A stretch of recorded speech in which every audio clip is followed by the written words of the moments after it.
So, ayan mga kalabs, for the first time, pasilip ko ang aming kinakabisihan every Sunday mga kalabs or holiday. Gagawa sa ating project for today. So, ayan mga kalabs, oh. Oh.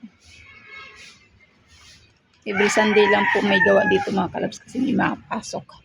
So, ang available is Sunday lang. Kaya ayan.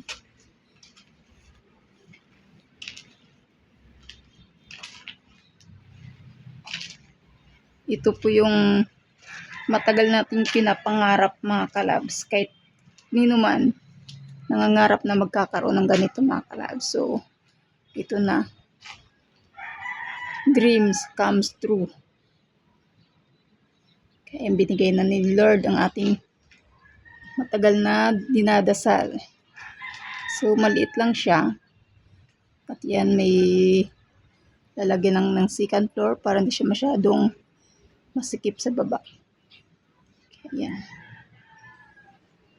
So, hindi pa tapos. Marami pang gagawin mga kalabs.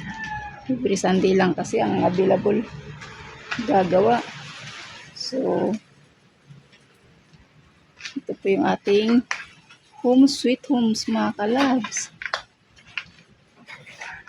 So, ayan. Ito yung pangarap namin mga kalabs.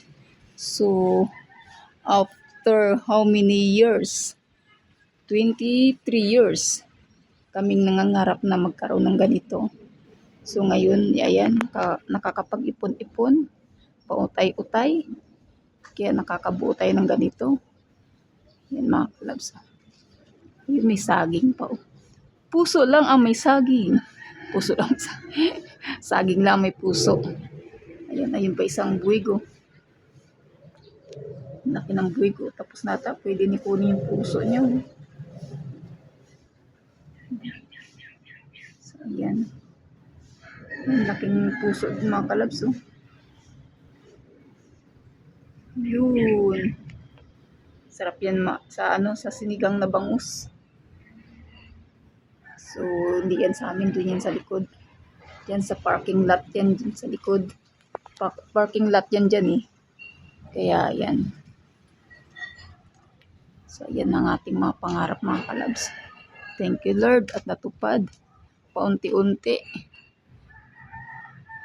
Kaya yan. Kaya every Sunday, busy ang inyong lingkod, lalo pag holiday. Dito po kami nakatutok mga kalabs. Mag-prepare ng merienda, tanghalian ng mga tao mga kalabs sa gagawa. Para mayroon silang energy pag habang gumagawa ng ating bahay. Kaya yan. Kaya gustong-gusto nila gumawa dito. Kasi libre lahat. Oh, may sahod na libre pa, di ba? Kaya ganyan lang tayo magpaano mga kalabs. Good vibes always para mahalin din tayo. Pag minahal natin sila, mamahalin din tayo. Ganun din sa YT. So, pag nag-support po tayo, pagpapahalaga natin yung isang tao na nandito para sa atin, papahalagaan din natin mga kalabs. Para lagi din sila nasa atin. Ganun lang yan. Kumbaga, give and take kahit sa pagmamahal. Char. Dumating sa pagmamahal ang bahay. Ay. Ganun lang, di ba? Totoo naman yun eh. Huwag lagi ang sarili isipin. So, ayan. Nakakatuwa lang mga kalabs kasi ayan. Ang ganda ng ating Thank you Lord. Ito ipinagkaloob talaga ni God to sa aming gawin. Ang tagal namin to pinangarap mga kalabs. So, nung ito ata yung perfect time na pinagkaloob. Kaya ilang taon namin to dinasal, naghirapan, mag-ipon para magkaroon ng ganito.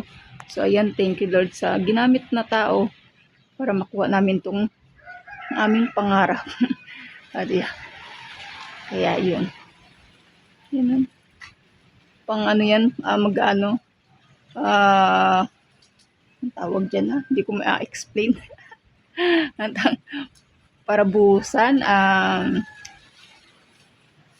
gagawan pa ng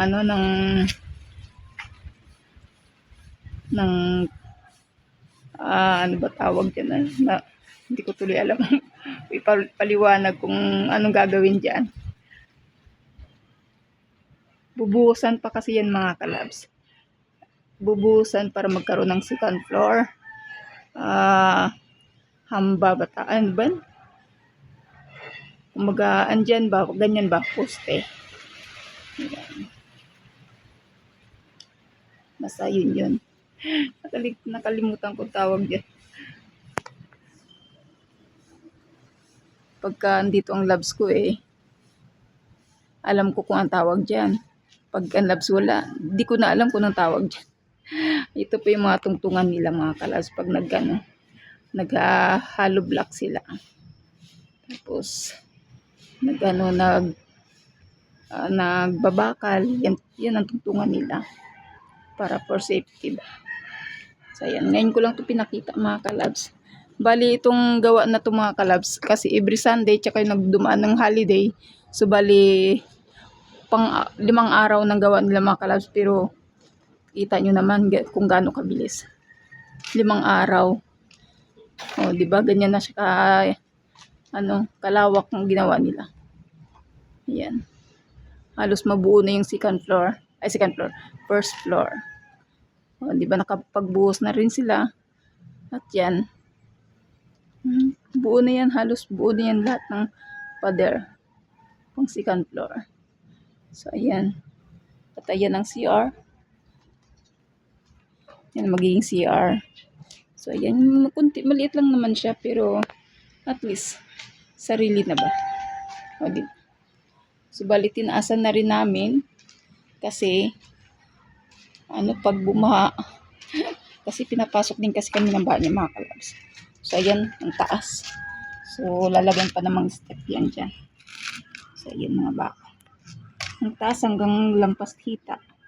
Ang taas ng tinaas.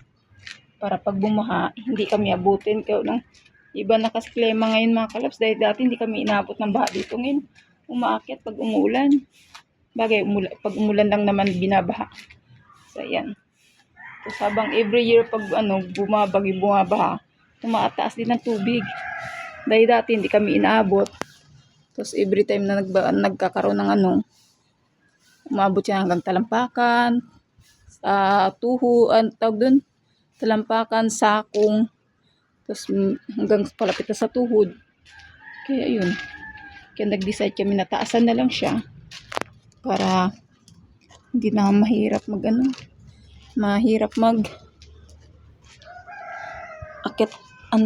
ng mga gamit. Ayan mga kalabs, ang taas. So itataas pa yan kasi itatiles pa siya. So kita nyo hanggang yan mga kalabs, hanggang hita ko ang taas. Tingnan nyo. Hanggang hita. Yan hanggang hita siya. Dito hita So meron pa itataas yan kasi itatiles pa siya. So ayan. Yan lang yung ating update sa ating sweet homes mga kalabs. Soon sana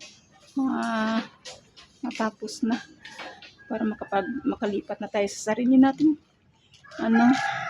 bahay, ma-experience na magkaroon ng sariling bahay mga kalabs. So ayan, thank you Lord at sa mga taong nagmamahal sa amin kaya kami nagkaroon ng ganito di ba? So excited lang mga kalabs. Thank you Lord talaga. So ayan. Ayun ang puso. Lumabas si puso. So yung saging matatakpan yan pag nag-second floor na. Hindi naman siya kailangang tanggalin kasi malayo naman yung puno. Matatabunan lang siya. So ayan. Ayan po ang ating ganap for today mga kalabs. Viewing sa aming bahay mga kalabs. Hindi pa tapos, so abangan po natin yan sunod mga kalabs. Sa Sunday pa may gawa dyan. So abangan natin yan mga kalabs. Ipakita po natin sa inyo yan. Ang ating blessing. Kung paano nila ginawa. Kung anong design. Kung maganda ba. Diba? Ayan po. Thank you for watching mga kalabs. God bless everyone. Bye. Maraming salamat po sa support sa aking channel, Ronalyn E. Vlog. Thank you so much. Ingat po ang lahat.